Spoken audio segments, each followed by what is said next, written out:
Calling case number 24-00636301FC. People of the state of Michigan versus Chelsea of Renee Duperon. We're here today for sentencing. Appearances, please. Good morning, Your Honor. Erin Wilmuth, P82085, appearing on behalf of the people. And good morning, Tiffany Hall on behalf of Chelsea Duperon, P79667. Chelsea Duperon.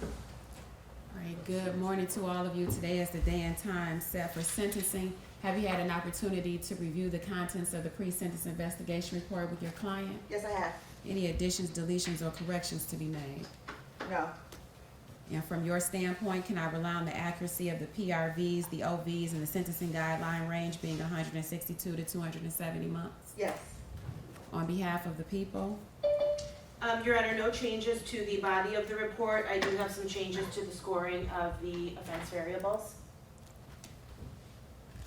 All right, one moment. Phones need to be on silent. I'm sorry, Judge, that was my computer. Oh, okay.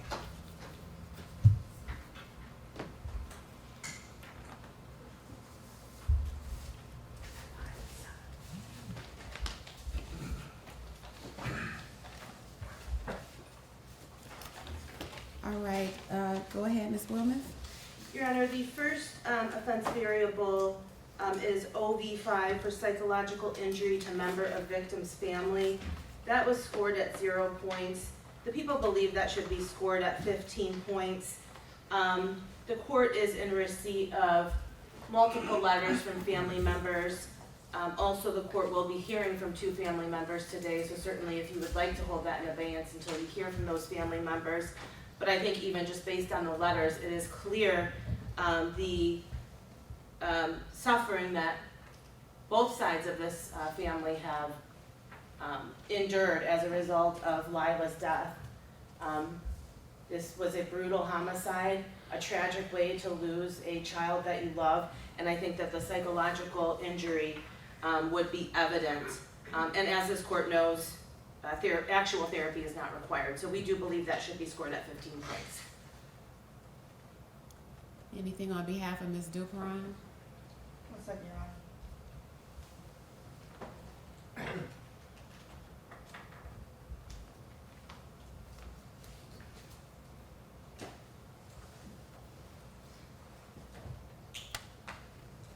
Your Honor, we do ask that you make a decision after you hear the impact statements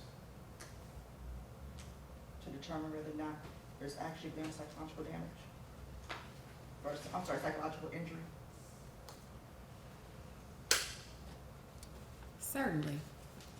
Next.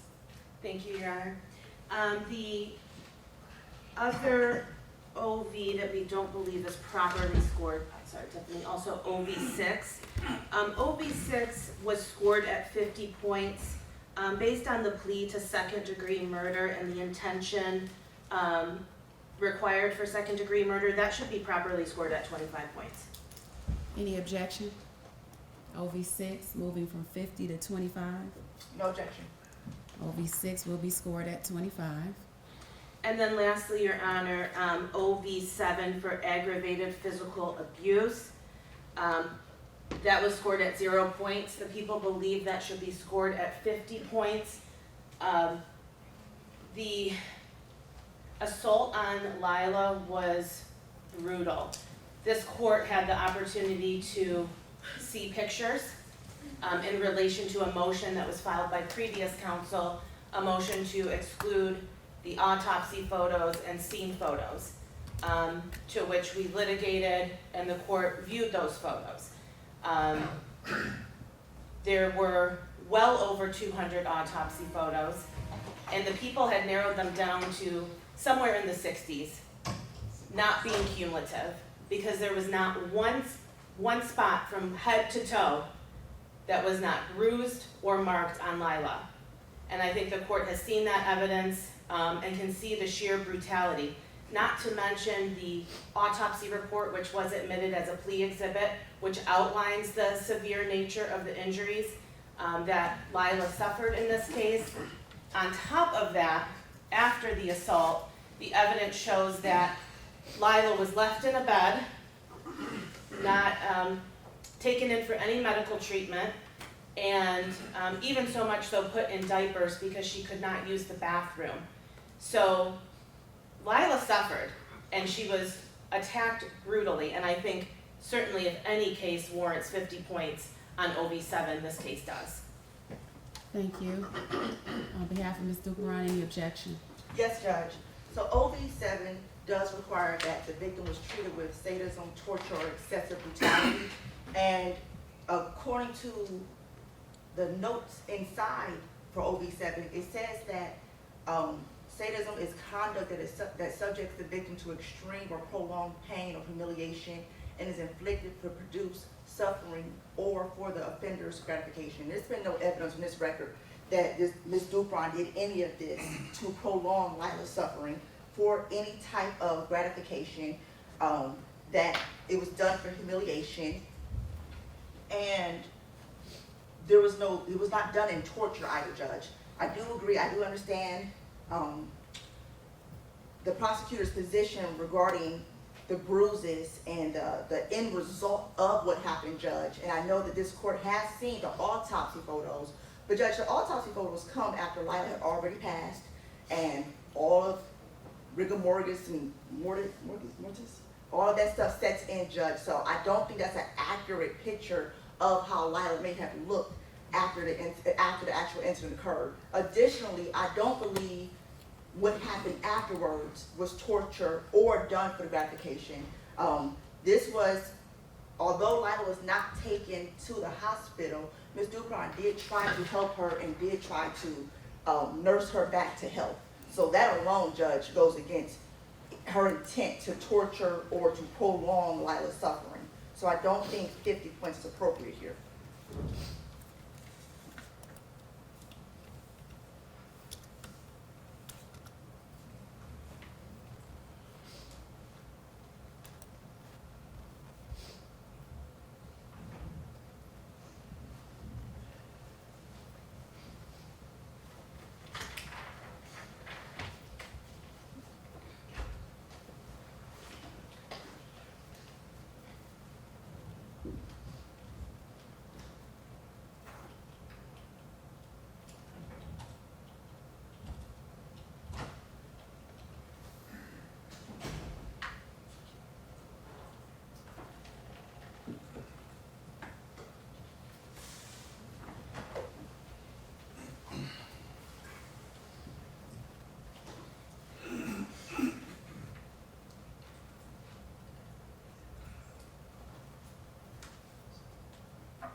All right, this court finds that Lila was certainly tortured. Certainly there was excessive brutality that occurred. And certainly that conduct was also egregious. And that egregious conduct certainly increased the fear and the anxiety that a 8-year-old would go through when being brutally attacked by her mother. And the court, the parties are right. The court has had the unfortunate opportunity to review the autopsy photos, which, if there was a word that surpassed brutal or egregious, that would be the word I would be using. Unimaginable is what the court had to review. And so the court will score OV7 at 50, and the objection from the defense is noted for the record. Any other additions to the offense variables on behalf of the people? No further changes on behalf of the people, Your Honor.